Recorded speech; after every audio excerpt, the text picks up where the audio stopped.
Alors, est-ce que ça vous intéresse de connaître les caméras de la tendance hollywoodienne dans les prochains Oscars 2023 qui vont se dérouler au mois de mars, je crois? Ça nous permet un peu de voir un peu la tendance, un peu du trio Alexa, Venice et Red, de voir un peu, qu'est-ce qu'ils ont choisi les différents directeurs photos nominés, en tout cas les films nominés pour les Oscars. On regarde ça.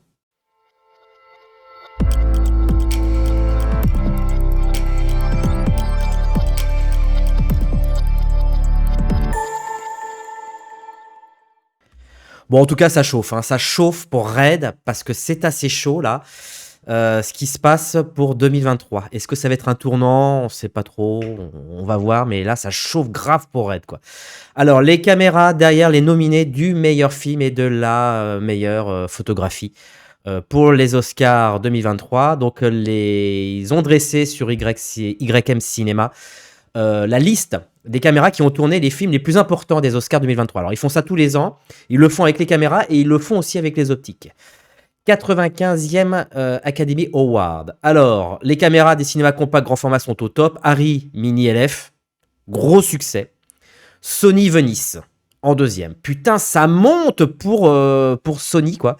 Donc voilà un peu à quoi ça ressemble. Arri, leader des tournages cinéma. Voilà, il n'y a pas à chier, quoi. C'est toujours les mêmes et c'est toujours les mêmes depuis des années. J'ai envie de dire même depuis qu'ils sont arrivés, depuis plus de 10 ans, depuis l'Alexa classique, hein. Ils sont les premiers à dominer le palmarès. Et ensuite, grosse surprise, vient Sony. Tout de suite, alors que d'habitude, c'était Red. Eh bien non, là c'est Sony. Et Red est carrément dégagé, quoi. Mais bon, eux, ils font du film.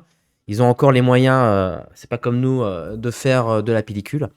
Donc, on peut dire que Red s'est carrément fait dégager du palmarès, quoi. Donc, c'est 95e cérémonie des Oscars présentée par l'Académie de Motion Picture Art and Science. Rendra hommage aux films sortis en 2022 et devrait avoir lieu au Dolby Theatre de Los Angeles, Californie, le 12 mars 2023.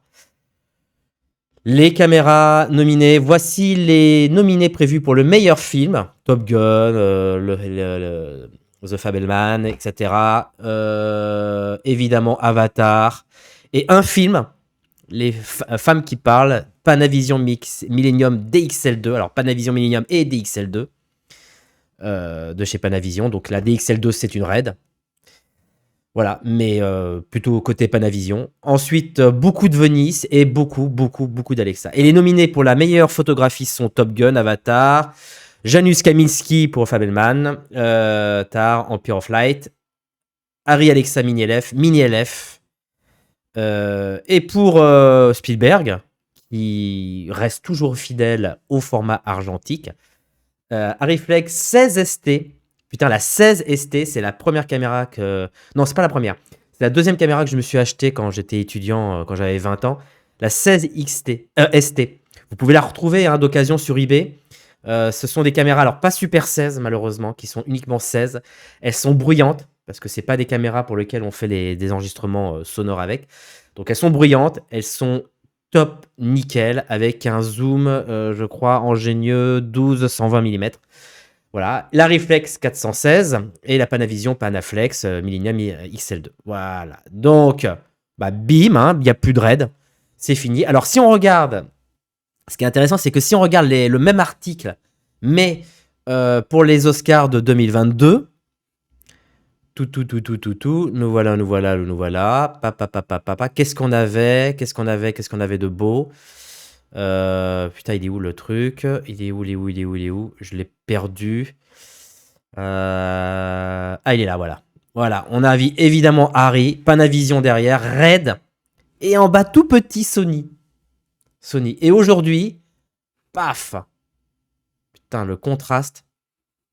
Sony a grave grimpé, quoi. Alors, je crois même que c'était pas encore à l'époque de la Venise 2, hein. C'est-à-dire que c'était, je pense que, voilà, les Oscars de 2023, ce sont les films qui sont sortis en 2022, donc forcément des films tournés en 2020-2021. Et à l'époque, il n'y avait que la Venise.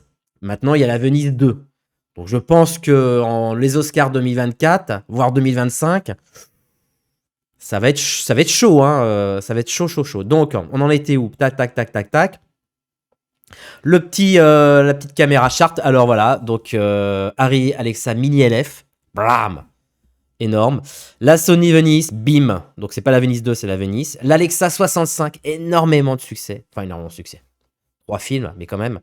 C'est vrai que l'Alexa 65 est super intéressante. Alors en France, en tout cas, elle n'est pas en location.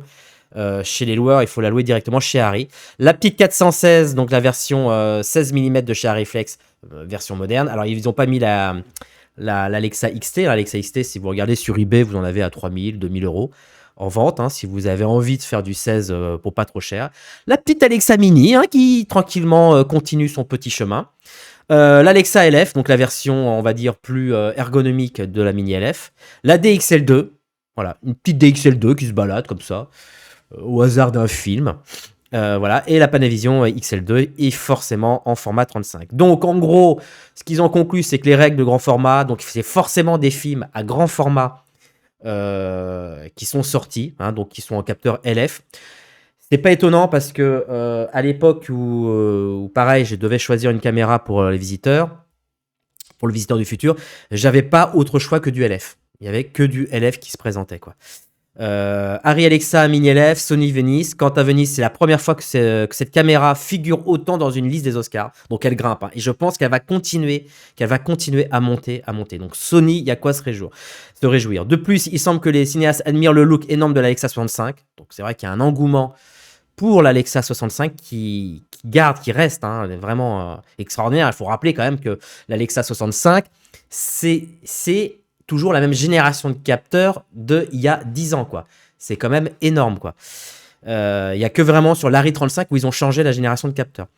Donc de manière très élégante pour raconter des histoires fascinantes sur grand écran. Quant aux caméras cinématographiques, il n'est pas surprenant qu'elles aient été utilisées par le célèbre réalisateur Steven Spielberg, donc il n'y a encore que lui avec Janusz Kaminski qui continue à tourner en 35 mm. Voilà, malheureusement c'est le seul à choisir encore de tourner en film. Enfin, la liste manque chez les caméras RED, donc pour la première fois depuis les Oscars 2020, il n'y a même pas une RED dans la liste. Putain, je serais raide, je serais terrifié de voir ce qui se passe. Voilà. Dites-moi ce que vous en pensez un peu dans les commentaires, comment vous réagissez un peu à cet article. Oui, il n'y a pas de Black Magic. Peut-être un jour, il y aura une Black Magic, on ne sait pas. Ça viendra. Voilà. L'espace commentaire, le petit pouce bleu, pensez à vous abonner à Misiflix pour avoir plein de vidéos exclusives.